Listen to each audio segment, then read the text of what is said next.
Welcome back to the channel. My name is JERKBAIT, and today we're going to be going over my top 5 river fall fishing lures. Stay tuned, it's going to be a good one.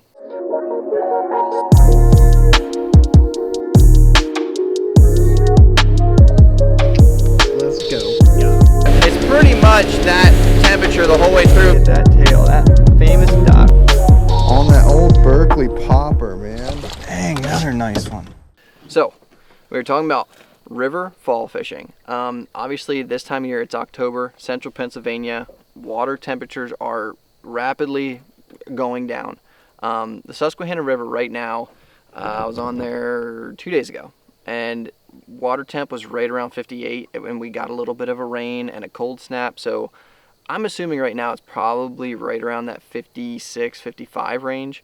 The smallmouth are just lighting up. They are chasing bait all over the place. Any type of rock points, cutouts, jetties, anything they can push that bait into. They are just looking to munch because they know cold is coming, winter's coming, and they need to fatten up. So let's go over my top 5 baits. Hopefully all this information will help you guys out in some of your river fishing. I know some people look at the river and really are a little bit intimidated by it. Some of their main forage right now is going to be shiners, other smallmouth, perch. My local river, the Susquehanna River, is just loaded with small shiners. I mean, just anything from 4 to 6 inches long down to even. I mean, the other day I was out there and they were crunching on a school that was about 2 inches long. So a pretty wide range on size. But I will show you my 5 baits, and hopefully this will help you out. So if you guys watched my last video on my 5 top lake fall fishing baits, I mentioned the Largo shad, and I will tell you, this bait just plain gets them. This is definitely going to be my #1 pick on the list right now, and we will kind of go from my decent baits down to my confidence baits, and I will show you just kind of what I throw. But the Largo shad with just a Z-Man finesse head is just a killer. This just so happens to be a perch color. I do throw quite a bit of shad colors or shiner colors in the river, just because there's a little bit more variety there. But yeah, that is a killer. If you guys are not throwing some of these small swim baits, that 3.5, 4 inch, down to even that 2 3/4 inch, you guys are missing out. This bite can be so on fire, it's just ridiculous. But if you guys are out there, if you're in any stores, don't hesitate to pick up yourself some of these. These are just killer. So my second bait has to be a popper. Fall time on the river, you go out there when the sun's coming up, or even just an hour after, you will just see in the pockets just blow ups everywhere. They are pushing those bait up into those pockets, up in the cuts, and they are just hammering them. So a popper is just a killer. Now this happens to be a Berkey Bullet. I've caught a ton of fish on this color. It's just a great color.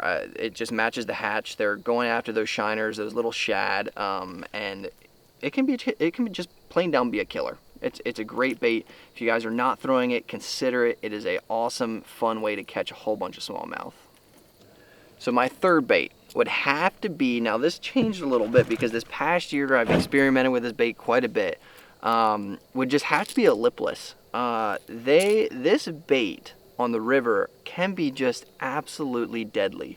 I've been doing a lot of just burning with this thing. This past fall, I've caught just an absolute pile of fish on a lipless crankbait. This one happens to be the Strike King. I think it's a 2-tapper, I think is what they call it. Might be the 2-tapper. They have a bunch of different models of this thing, but any type of lipless crankbait that you can throw out there and just burn it in is just phenomenal. I've tried a lot of different techniques, and it just seems like these fish are so keyed in on shad and just moving bait that burning method has just absolutely killed for me.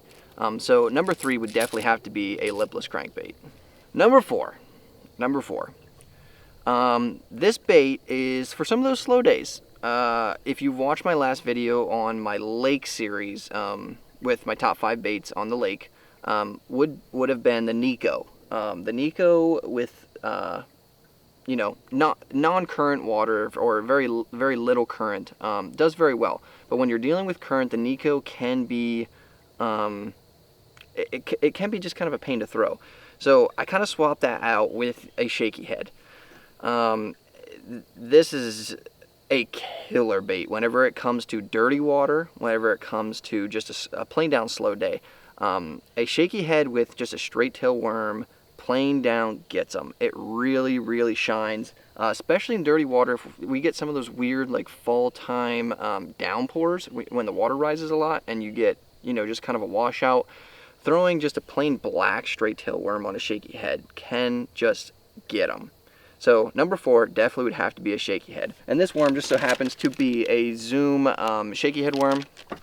I will link everything down in the description. The Shakey heads I use, you know, all the poppers and lipless crankbaits and all that jazz. That'll all be down in the description.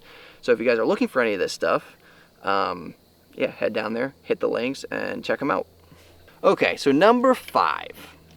Now, my number 5, one of my all-time favorite baits for lake and river fishing, are the same. I just plain down love throwing a jerkbait.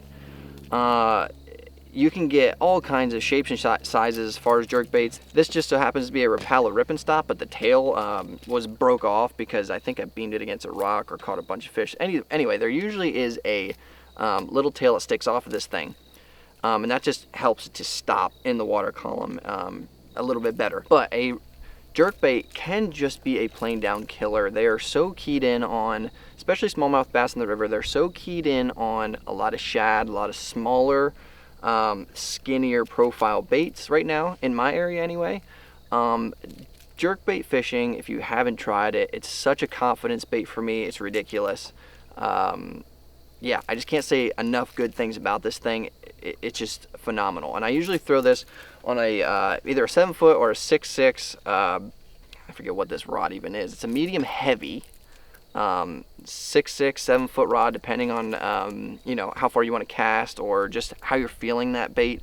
Definitely has a little bit of a play on length of rod and all that jazz.